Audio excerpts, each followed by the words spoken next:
नमस्कार साथियों, बिहार में बदलाव का आज पहला चरण समाप्ति की ओर है। 121 विधानसभाओं पर मतदान पूर्ण हो रहा है। आवाज क्यों आ रही है? पता चल रहा है कि 60% के लगभग हुआ है। पहले क्यों नहीं आप लोग सेट करते? लेकिन जो आक्रोश और जो गुस्सा लोगों के चेहरे पर दिख रहा था, मशीनों पर भी वो आक्रोश और गुस्सा दिखेगा। आज ये स्थिति रही कि बिहार के कई भाजपा नेता, विधायक, उम्मीदवार, यहां तक कि उप मुख्यमंत्री खुद, उन्हें आज भारी विरोध का सामना करना पड़ा। ये आने वाले कल यानी कि 14 तारीख को क्या होने वाला है, स्पष्ट अंदेशा इससे दिख रहा है। यह पता चला कि बिहार का मतदाता पूरी तरह जाग उठा है, लेकिन यह भी पता चला कि बिहार का मतदाता तो जाग रहा है, चुनाव आयोग सो रहा है या सोने की एक्टिंग कर रहा है, ड्रामा कर रहा है, नाटक कर रहा है। अनेक उदाहरण हमें ऐसे मिले दिन भर में, आप सब साथियों के माध्यम से और सोशल मीडिया के माध्यम से, जहां सरेआम यह स्पष्ट हो गया कि एसआईआर नाम की एक्सरसाइज एक ढकोसला थी।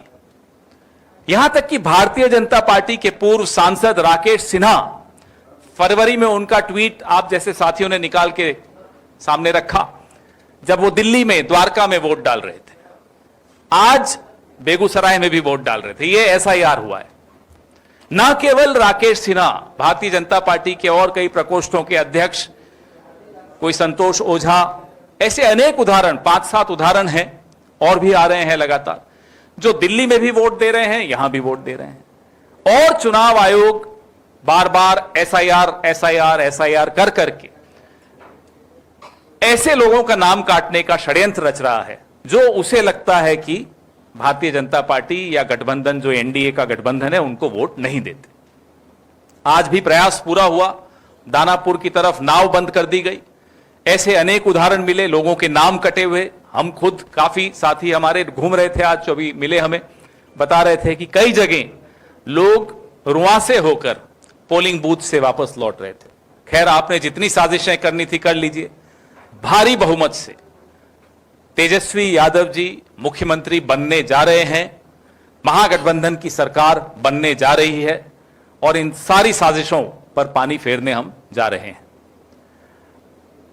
जो विरोध का सामना विजय सिन्हा को करना पड़ा और इनके उम्मीदवारों को करना पड़ा, उम्मीद है कि दिल्ली में जो साहब बैठते हैं वो भी देख रहे होंगे कि ये दरअसल ये हो रहा है। ये इनके खिलाफ आप कितने ही अरबों करोड़ों खर्च करके अपने विज्ञापन देते रहते हैं, पूरा शहर का शहर रोक देते हैं, होटल सारे बुक कर लेते हैं, सड़कें जाम कर लेते हैं और एक इवेंट्स बना बना के दिखाते हैं। होना कुछ नहीं है, क्योंकि बिहार का मतदाता गुस्से में आज वोट दे रहा है। नौजवानों में खास तौर पे उत्साह दिखा, महिलाओं में एक अलग तरह का गुस्सा दिखा, क्योंकि ये सब वो महिलाएं हैं जो अपने घर में रोज सुबह बेरोजगार बच्चों को देखती हैं और उन्हें दुख होता है। पुरुषों में, बुजुर्गों में, व्यापारियों में, सब में वो गुस्सा दिखा जो बिहार के कई पुराने लोग बता रहे थे, ऐसा गुस्सा उन्होंने पहले कभी नहीं देखा। तो ये गुस्से का वोट है, और गुस्से का वोट हमेशा बदलाव का वोट होता है। ये बदलाव का भारी बहुमत 121 सीटों पर आपने देखा, और अगले चरण में 11 तारीख को जो 122 सीटें बची हैं, उसमें भी यही मूड, कमोबेश इससे ज्यादा मूड खराब है लोगों का। और उम्मीद करते हैं कि 11 तारीख की शाम को फिर आपसे मुलाकात करेंगे और फिर से हम मुस्कुराते हुए चेहरों के साथ आपको बताएंगे कि क्या हो रहा है। अब आपके सवाल। पवन जी, कल राहुल गांधी ने जिस तरीके से ब्राजीलियन मॉडल का फोटो दिखाया प्रेस कॉन्फ्रेंस में, जो वोट चोरी की बात कही, आपको लगता है कि क्या उसका असर आज बिहार में पड़ा है? जिस तरीके से जो वोट चोरी की बात की, क्या बिहार के मतदाता उससे इंपैक्ट हुए हैं? ना केवल बिहार के मतदाता, काफी हद तक हमने रिटर्निंग ऑफिसर्स भी हैरान थे कि उनसे क्या क्या करवाया जा रहा है। मैं ज्यादा नहीं बोलना चाहता अभी, क्योंकि कुछ नियम से हम बंधे हुए होते हैं, हम सब, आप भी। लेकिन अफसरों तक को लग रहा है कि उनके हाथों लोकतंत्र का कत्ल नहीं होना चाहिए। और यह एक बहुत बड़ा परिवर्तन है कल और आज के बीच में। हमारे कई साथी हैं बिहार के जो राजनीति में सक्रिय हैं, पत्रकारिता में सक्रिय हैं, कुछ अधिकारी हैं, बहुत परेशान हैं वो अधिकारी।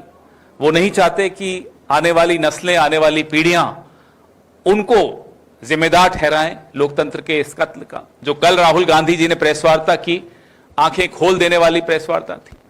25 लाख फर्जी वोट और 22,000 से कांग्रेस पार्टी हारती है हरियाणा में। ब्राजीलियन मॉडल एक बहुत बड़ा उदाहरण था। आप सब वोट देते हैं, कई बार दे चुके होंगे, आप तो नौजवान हैं, एक आध बार ही दिया होगा।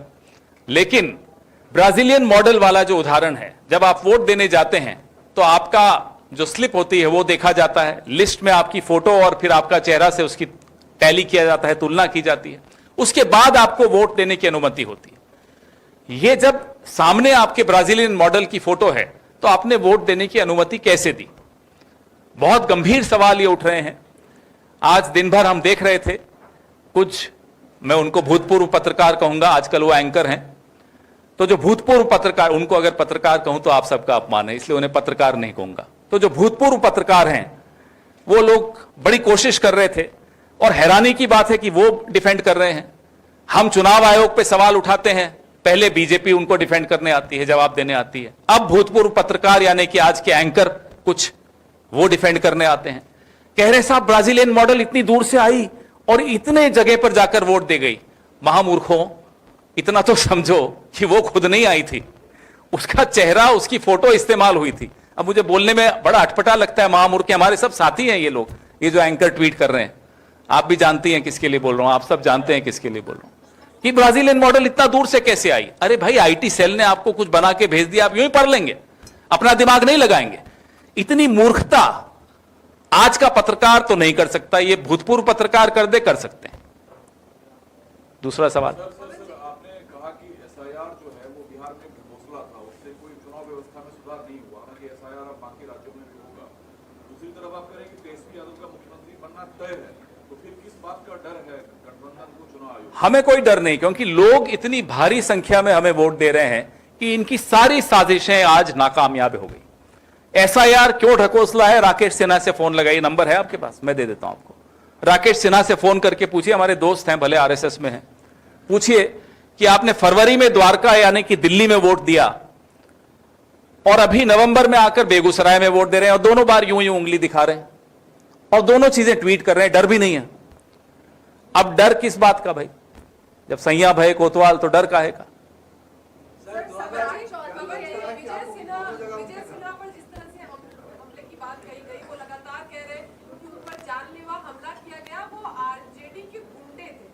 भाई देखिए,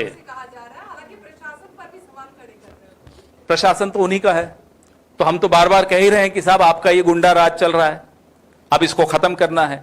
आज उस गुंडा राज के शिकार आप खुद हो गए, क्योंकि लोगों का भी गुस्सा है। हम हिंसक प्रतिरोध या विरोध के खिलाफ हैं, क्योंकि हम ऐसी पार्टी हैं जो बिना हिंसा के विरोध करके अंग्रेजों को भगा दिया था, तो हिंसा के खिलाफ हैं, लेकिन विरोध तो है।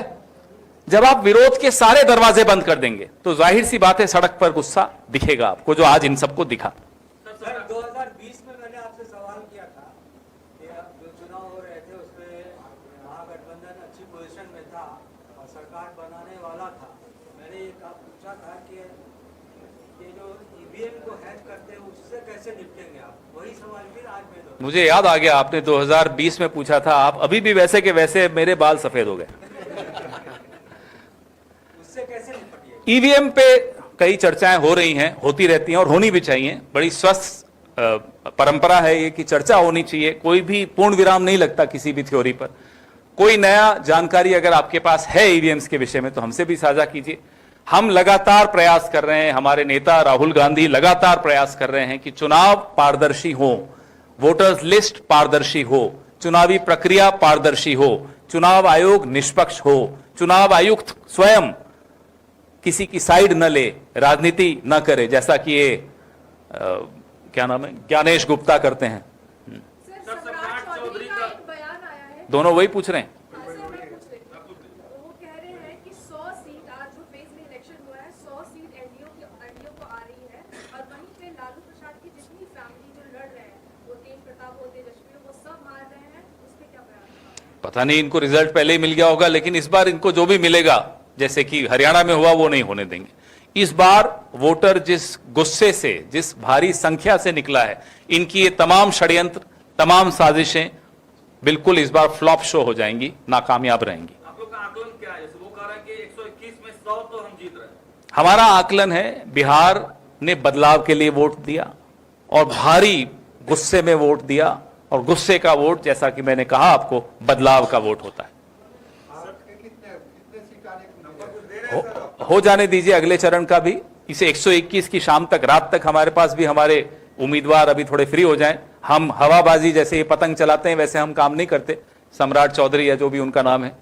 लेकिन हम इतना बता दें कि 4 बजे के लगभग हमारे वॉर रूम ने तमाम कैंडिडेट से जरूर बात की थी। बता सकते हैं इनके, साझा कर सकते हैं? सबसे बात हुई थी, आंकड़े भी लेने की कोशिश की सबसे। कोई ऐसी आवाज हमारे वॉर रूम ने नहीं सुनी जो मायूस हो। अब इससे ज्यादा और क्या बोलें, सब खुश थे, सब प्रसन्न थे। सर, एसआईआर का मुद्दा आप लोगों ने इतना ज्यादा उठाया, वोट चोरी की बातें की, जनता को आपने ये बताया कि वोट का महत्व क्या होता है। बावजूद इसके तेजस्वी यादव और राहुल गांधी ने इसकी जिम्मेदारी ली थी कि जो लोग वंचित हैं, जिनका नाम कट गया है, उनके नाम हम जुड़वाने के काम कर रहे हैं। लेकिन सुबह से जब हम बूथों पे मौजूद थे, कई ऐसे लोग हैं जिनके नाम आज भी कटे हुए हैं और वो शिकायत कर रहे थे कि हम जाए तो जाए किसके पास। ऐसे लोगों के लिए आप क्या? नहीं, ये है बात सही है आपकी। ऐसे लोगों के लिए रास्ता यही है जो आज बिहार ने दिखाया। बिहार ने ये समझते हुए, ये स्थिति को भांपते हुए, आज ऐसे लोग भी वोट देने निकले जो हमें बता रहे थे कि पिछले 3 इलेक्शन में उन्होंने वोट नहीं दिया। ये एक बहुत पॉजिटिव बात है, सकारात्मक बात है कि लोग चाहते हैं कि राहुल गांधी ने और तेजस्वी यादव जी ने जो बीड़ा हाथ में उठाया है कि लोकतंत्र न हारे, उसको कामयाबी दिलाने के लिए आज लोग भारी संख्या में इसीलिए निकले। और जब हम सरकार में आएंगे, ज्ञानेश जी सुन रहे होंगे, नहीं सुन रहे हो तो आप सुना दीजिएगा। ज्ञानेश कुमार गुप्ता जी, ये ध्यान रखिएगा, हम आपको देख रहे हैं और आगे भी देखेंगे। सर, पिछली बार काउंटिंग के समय जिस तरह से 5 बजे के बाद काउंटिंग रोक दिया जाता है, फिर चालू होता है और जो जीतते प्रत्याशी हार जाते हैं और हारे हुए प्रत्याशी जीत जाते हैं। करके दिखाएं, इस बार क्या करेंगे आप लोग? करके दिखाएं, इससे ज्यादा नहीं बोलेंगे। देख लें, हम भी देखेंगे, करके दिखाएं। धन्यवाद।